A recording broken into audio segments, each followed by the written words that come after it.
Good afternoon, Melissa. Thank you for joining us. Would you mind introducing yourself? No, that would be fine. My name is Melissa Sheldon, and I am a retired middle school teacher, and I live in upstate New York. And I participated as a participant in an earlier NEH program about 5 years ago. Great, thank you. So, you've had an experience as a participant. What does it mean to you in this program to lead a discussion program, to be a discussion leader? I would say that there was, even though I had been a teacher and we was used to being in front of a classroom, teaching on Zoom was very, very different. So there was a learning curve. I felt very supported by my co-discussion leaders, and it was interesting because I've never met either of them in person and hardly know them.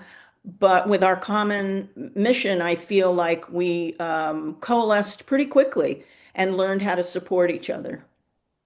Oh, that's great. Thank you. What skills do you find yourself using most often when facilitating conversations in your group? Hmm. Well, during our training, there was a book that we were referred to called, I got to look really quick, The Art of Gathering. And I really enjoyed the presentation about that. I believe it was from one of the Psych Armor presenters in training. But that was a really good book highlighting some of the things that I knew intuitively about how to have a good discussion. Although I would say again, having one on Zoom online with people all over the place, different backgrounds, educational levels, and interest, was very challenging. So I think the skills that I had to call on the most and hone were things like patience, learning to be comfortable with silence, um, learning to not be the main part of the discussion. It's very tempting when you've studied a lot of material and created prompts and worked with your co-leaders to come up with a topic, it's very tempting to sort of give your opinions. And I found very quickly that that interfered with the time participants had, as well as the ability for them to think quietly and form their own opinions. Do you face any obstacles in facilitating the group? If so, what are they and how do you navigate them? Um, Sometimes my co-discussion leaders and I would have a different idea about what approach to take or what type of prompt to use.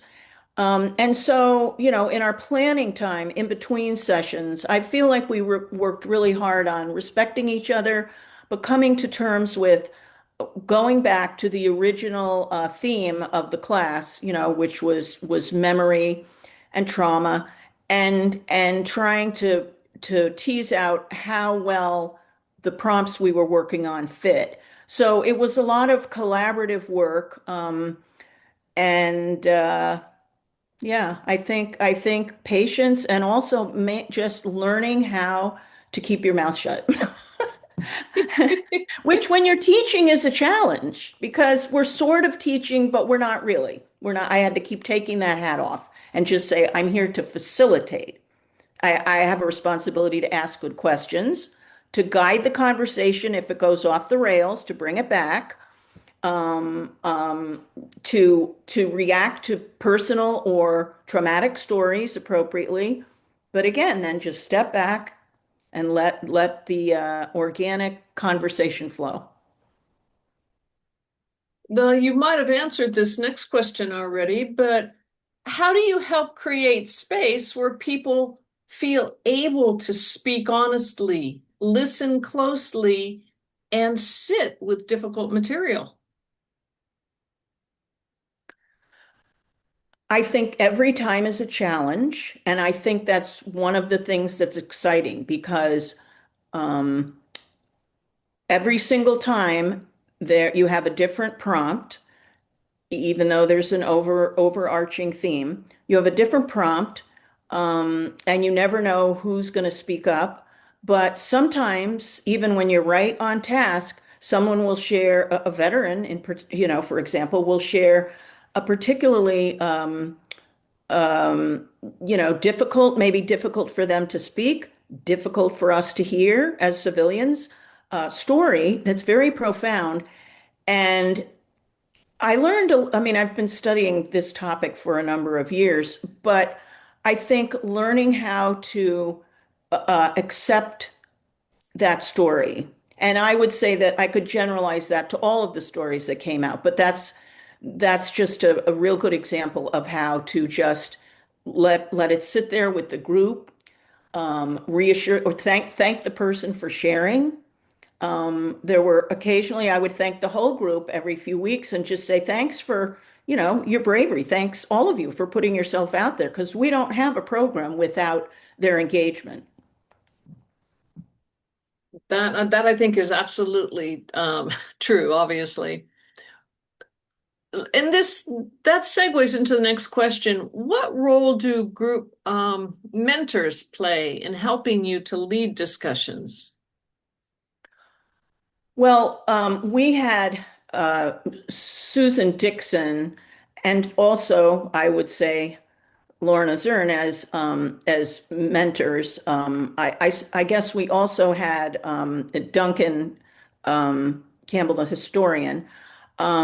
So a lot of the choosing prompts piece, I would say our particular group worked in depth with Susan. In the beginning, we sort of worked alone, and then we came to understand that the mentors were supposed to play a more supportive role. So we made sure to invite people. And Susan always showed up, and she was very, very supportive. And because she's a trained writer, and particularly with the Vietnam material, she's an author, she's traveled to Vietnam several times. Um, I think that we were able to ask her a lot of difficult questions about like, what's the right take on this? Where do we go with this? So she was invaluable to us and very she didn't take over. She very much let us run our own little training, our own little planning discussions. But then we would turn to her and say, "What do you think about this?" Or is there better material? And she would often bring up something that we had done a few classes ago. We would, generally we would tend to plan focused on the syllabus and the material for that week. But she might say, "Well, remember what so and so said about that when we were learning about memory in the Civil War," or stuff like that. So she was good at just sort of pinging highlights from past discussions. So, and she was also complimentary and invaluable. And she stayed with us after our meetings were over when we sort of decompressed to give us a little bit of feedback. And that was also very encouraging and helpful. What value do you find in bringing civilians and veterans together for discussions on war, memory, and how we remember war? Talk about invaluable. I said when I began this course, I'm sure I had to say it to somebody when I expressed interest, but I have a long held, passionate interest as the wife of a Vietnam veteran and also as an American citizen in how we treat our veterans, how we process war as a country. So civilians are half of the story and veterans are the other half of the story. And there's been way too much willful forgetting or sweeping things under the rug on both sides for too long. And I think there's many, many reasons for that that I won't go into here. But I've discovered in the course of my reading and my study, and very much in this discussion where we had a number of veterans, but I believe we had three combat veterans from Vietnam who didn't take over, but were very forthcoming as time went on, and we built a bond. So I think that this played a very big role in me helping to learn that, as Phil Cly says, a civilian said to him, "Oh, I could never understand what you've been through." And he said, "But what if I want you to?" And that has always stuck with me. And that gave me the courage to ask questions of veterans that I might have been afraid to ask in the past. And I don't mean, inappropriate or painful necessarily. I just mean giving them the space and the interest and the time to tell us what they wanted to tell. Do you observe differences between civilians and veterans in the conversations? In this particular course, I would say not so much. I mean, obviously, yes, we will never know, those of us who weren't in the military, and especially those of us who were never in combat, we will never completely understand that experience. However, the way this particular course was designed and the readings that we were involved in, I feel gave I feel like we had a tremendous awareness of the fact that there were veterans in the group, and that many of us were paying homage to them, either overtly or covertly. But I feel that there was just a tremendous like the walls came down. The walls came down, and we were talking about feelings and experiences and history and memories in ways that tend to be universal, which didn't mean we always agreed on those definitions, but they were more universal, which brought us more together as civilians and veterans and allowed us to share some very difficult conversations where we didn't agree. And that opens a segue just for the next question. And that is, are there moments when those differences between civilians and veterans create tensions, insights, connections, or misunderstandings? So I know, four things there.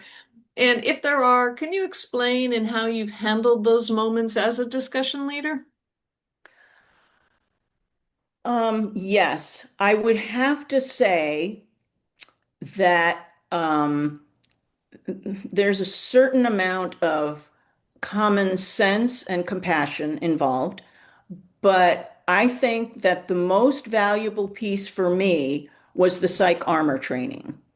I found that those military people who had been trained in, trauma and veteran discussions and all, gave excellent advice about how to leave space for a veteran, be aware that the veteran experience, whether it's combat or not, is unique, and each one of theirs is unique, and that we can't presuppose or lump them into a group.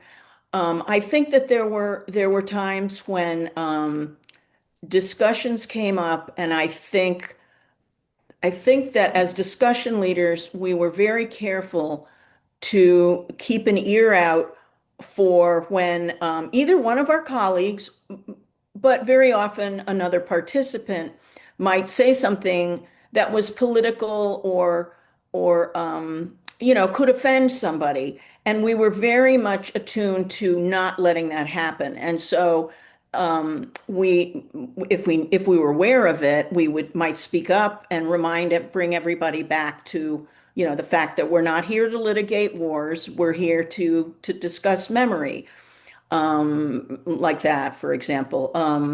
But yeah, and I also think I really personally appreciated the ability to be able to email people. So there were only a couple of outside of class, and there were a couple of times I did that. Um, yeah, there were a couple of times I did that, but one was to clarify something, and one was to support somebody who I was concerned might not feel supported. So I thought that was a valuable resource. Good. Melissa, is there a common thread that tends to emerge in the conversations? And if there is that thread shaped more by the participants, the readings, or the discussion leaders? That's a tough one, Lorna. That's tough because, I mean, the easy answer is all of the above. But I really think that one of the things we got better at and that we learned was no matter how much prep we did or extra reading we did, we really began to realize that once we opened the discussion and hopefully made it interesting and welcoming, that it was the whole class for the evening was going to be guided by the participants, by their stories, by their questions, by their concerns. Um, and I guess ultimately I'd have to say, the participants were the driving force. But we also tried to pick prompts that were an umbrella for those discussions. We tried to pick a prompt that was specific, but also always took into consideration the overarching themes. We did have to rely on the themes a lot to like keep it kosher. Okay, and when you say themes, I assume you mean program themes and the prompts were based on the readings? Yes, yes, yes, yes. Thank you. Not exclusively the readings. Occasionally people would pull in Greek philosophers or etc. Get people thinking, that's good. Yeah. Okay. How do the stories that come up in the group create memory and meaning? Oh, to me, at the end of the day, it was all about stories because we're talking about um, issues in humanity, in the humanities, um, that are about memory and history. And these are big ideas, and they're very subjective to a certain extent. And you have personal memory and collective memory. But I just think that these themes ended up becoming so personalized by their stories, and you begin to maybe see, oh, that's a whole different way to look at it, or wow, that explains what this author might have meant by this in a way that you never thought of. And very often the stories like we had one very brief example I'll give is we had a woman in our group, a woman, a younger woman who had three male relatives in her family that she knew had been at war, but she was young enough and involved enough in her own life, and they had never approached her about it. And as she's taking the course, she started talking to them and realized all three of them, two uncles and her father, were Vietnam veterans. And she never knew. And she began to talk about the differences in the three men's experiences and their personalities. And she was having discussions with them and sharing stories with us. And that's just an example of how far-reaching the program can be if you think about it. How do stories change us? Hmm. I think that stories, like I was saying before, I think stories allow us to personalize bigger issues. I think that's why Greek myths, Greek poetry, folk tales across the world. They're all, Native American and East Indian stories. I think they're the reason that they are timeless and that the reason that they have lessons to teach is because we learn better that way. We learn better when we can put ourselves in a story or imagine the characters. And yeah. Okay, so I'm going to take this down just to a little bit more of the micro level. How have the stories shared in the program changed you or participants, or enabled group cohesion? Well, I think, as I mentioned earlier, sometimes veterans in particular, not only veterans, but in our class in particular, became what I would consider very brave and very vulnerable, not in the beginning, but as cohesion was built within the group and shared, some amazing stories that made you just literally stop. You didn't even have to remind yourself to stop. You just had to stop and digest this story of somebody who may have shared some of this with family or some buddies, but had never shared it with a group of quote unquote strangers. And I always felt like so privileged, and I felt like This is what community is based on. People coming together and sharing their stories, particularly around this topic and these readings.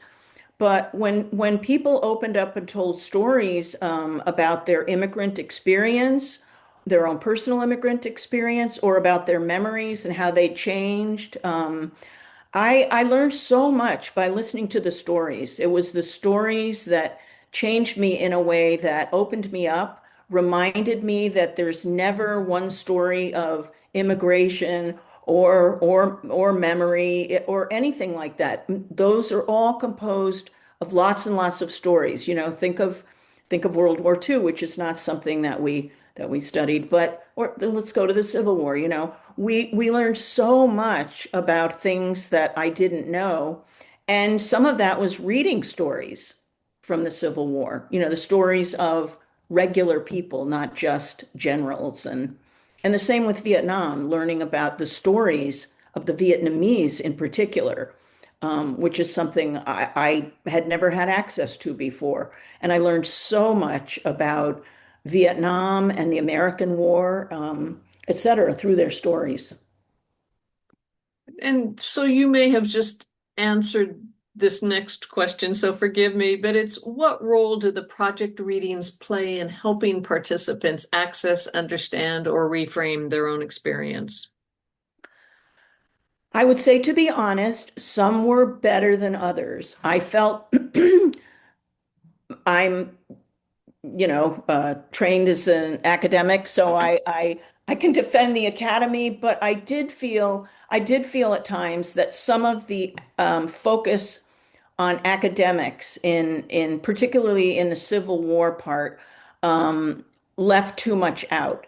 There weren't enough stories about how the country as a whole was affected, for example, by the war, in the same way that we were able to learn a lot about how Vietnam was affected, the people and the land and the country. And so I don't know if it's okay for me to talk about specifics, but that I am saying that in the Civil War piece, I felt it was a little dry and isolated, and it did not include much about women or the Black community. And, that's a huge part of our history of that time and currently. So I think we all tried as discussion leaders to not bring in current politics, but there were times where we felt like the readings were too dated and too read, studied in isolation. They weren't connected enough, which doesn't mean you have to get into current politics per se, but there's a lot of other stories connected to the Civil War that I, for one, did not feel were included. And I was able on my own to seek those out, and I shared them in the resource pages. Thank you. There is clearly a difference between a historical monograph and, a biography, an autobiography, or a memoir. So that's actually good feedback. Melissa, how has leading these discussions affected you personally? I think that, like I said, I've had to learn a whole nother format of presenting, especially for someone my age. Learning new things isn't always easy, and I've certainly had small group, intimate book groups or something on Zoom. But this was the first time I had to do anything like this, and it was intimidating at first, but I felt like I developed a lot more confidence as time went on. Like I said, I truly believe that the training was invaluable. I think there were a lot of times I didn't know, when or where I was going to use it. I just had to dig in and do the training. But then as time went on, I began to see, oh, this is why we learned about this, or this is a whole, talk by Al Moore, for example, that will help me understand this topic, whether Al's going to speak to us or not. Um, so yeah, I learned a lot of new technical skills, but I also, as I've said repeatedly now, I had to really learn how to not lecture and not put my opinions in. I sometimes did, especially if I was um, sympathizing or encouraging someone who had just told a difficult story. But in general, it's a very different teaching experience to let the group go. And I learned a tremendous amount doing that. And I would have to say, it's not a new thing for me to learn, but I also have tried to be a little less the center of attention in my personal life, in stories, et cetera, et cetera. I think it's really said to me, well, what would happen if this dinner, if you don't say anything unless people ask you? That sounds funny, but it's true. It's like it made me very aware of what happens when we don't talk. There's room for other stories. That is fantastic insight. Wow. I'm going to carry that away with me. Is there a particular, and you've talked about a number of different conversations, but is there a particular conversation, reading, or moment from the program that has stayed with you? Many, many. I might have to write this up as an answer to you because I didn't really come prepared with an example. I've given you a couple, but many, many, and I would frequently the ones that resonated with me would stay with me for a few days, and and I was, as I told you, I took copious notes, and I was really glad I did because sometimes I would become so absorbed in a story or an experience something someone was telling me, and the light bulb would go off for me, and I'd say, "Oh, that's such a great interpretation of collective memory, or how we change memory, or deny memory." And so, yeah, that was. There's so many. Many, many, many. Okay. And again, I said the discussions, that ran, the participants, taking over and telling their stories and others reacting to them, was just so interesting and so powerful. And every now and then something really profound would come up. I felt like we had really interesting people in our group, and I was so happy they chose to participate. This again is going to be a question that feels like you've answered, so add if you can, and if you can't, that's fine. But have you ever been surprised by something a participant shared or by the direction a discussion took?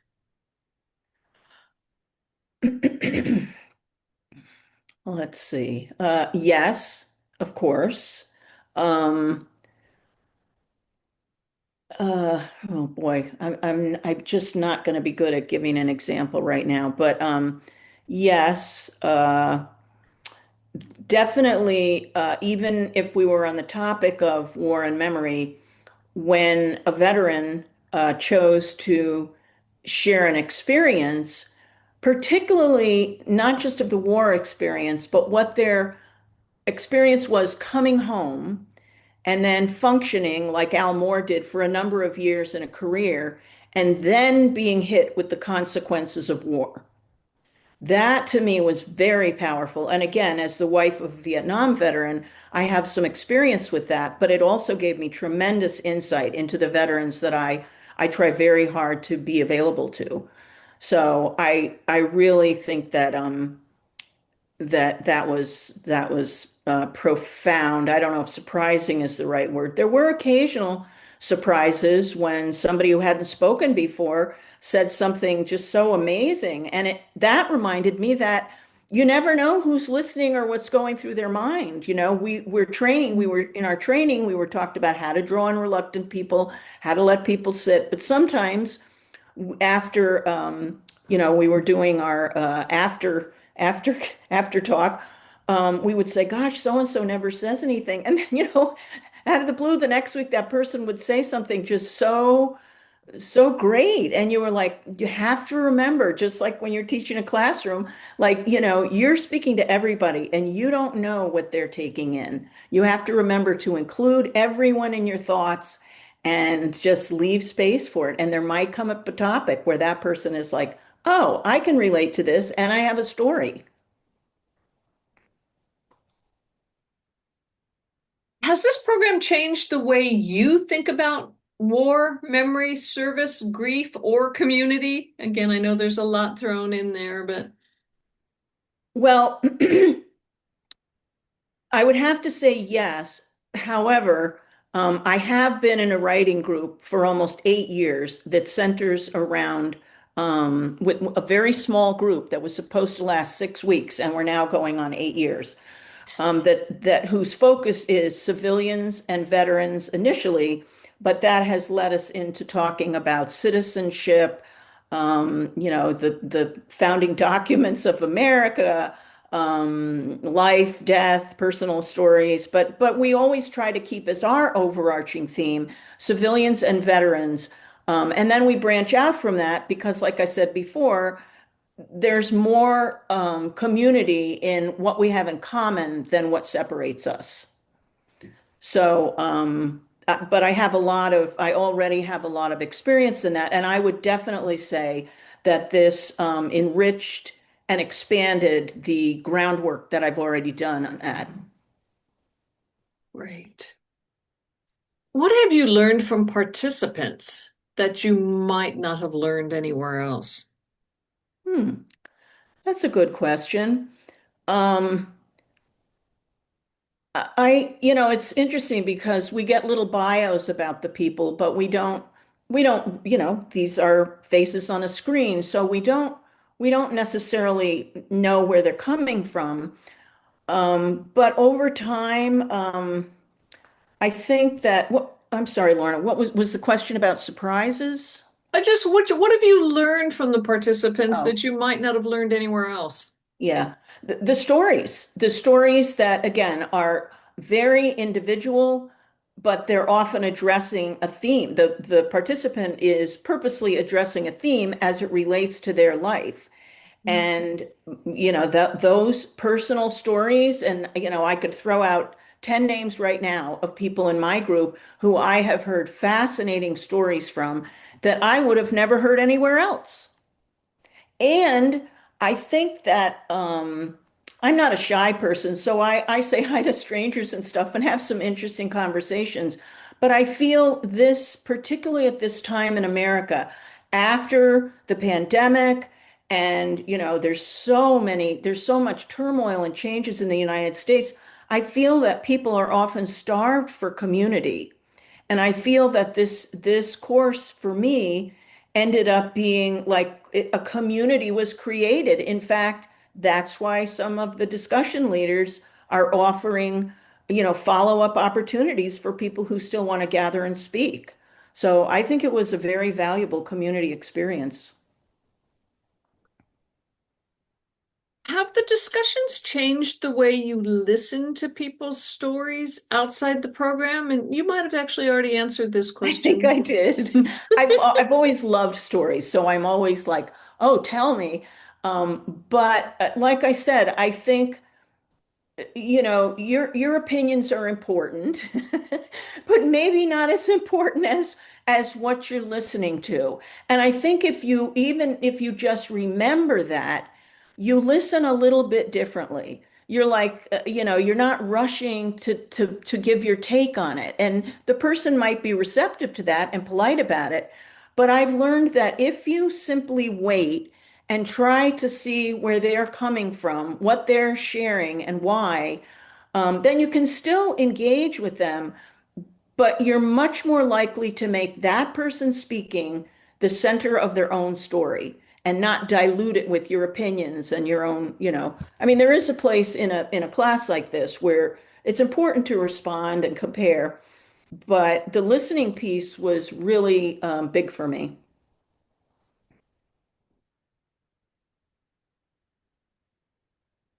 This next one's an impossible question, but Okay. what is the one moment from your time as a discussion leader that captures or encapsulates the value of this work? Yep, that's impossible.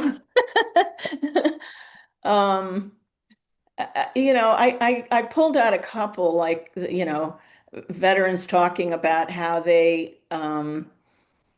how the war affected them. and in ways that maybe they had never spoken about before, especially to a group of non-veterans. Like I'm familiar with groups of veterans who get together and support each other, but making veterans feel supported in a group like this, I think was really special and valuable. Oh my gosh. There's just so many. And this is months of discussion, so it's hard to pull one or two out. Yeah. Okay, thank you. I'll let you off the hook there because you have talked about a number of them, and I agree with you actually. Oh, good. I'm glad there's something written down. No, it's an impossible question. Yeah, but it's a great question. It's just there's a lot of months. Um, that what do you hope participants carry with them after leaving these conversations? I hope that they feel inspired to research further. I feel like we had a great, a wonderful group of resources that they were supplied with. But I would hope that there are so many more resources on both of these topics and also spin-off topics, that I would hope that they would be in. I mean, the people that sign up for this course are people who are interested in learning, interested in sharing, interested in ideas. So I hope they would take that level of curiosity and go out and do more research themselves. But I will also tell you that I was at a dinner with a small group of friends last night, and they were saying, "What's that? How's that course going that you're teaching and stuff?" And I started to explain some of what we'd been doing. And these are people that are not in the academic world. They're doing completely different things. And they were fascinated. And one of them she's in a theater group and they're doing a production of 1776 in her local theater group.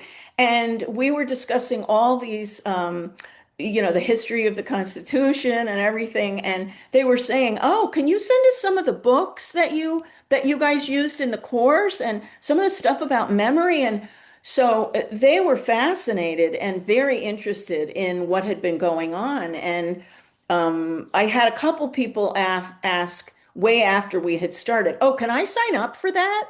And I Oh, was like, "Maybe next time."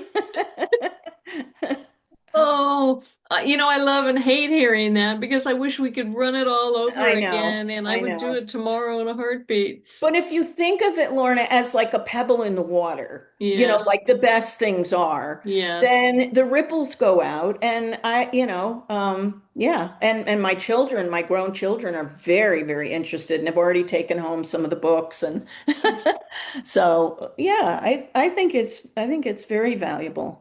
I love it. That's great.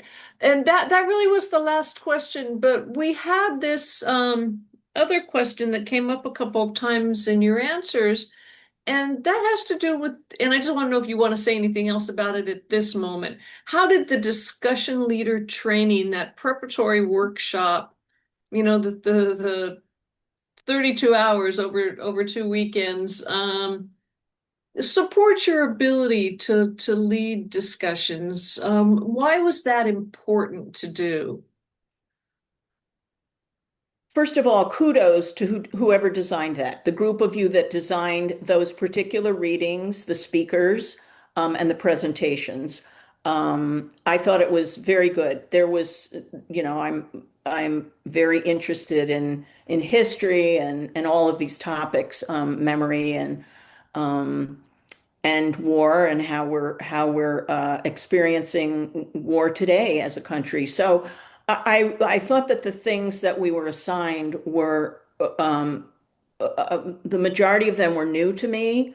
I thought they were for the most some as I said, some of them I felt were dated, and I felt like there could have been more current material about that. But I thought people spoke up about that. I thought there were some people in the training, or maybe even mentors, I don't remember, but people addressed that. So it wasn't like this operated in a vacuum, and we never got to have comments about that.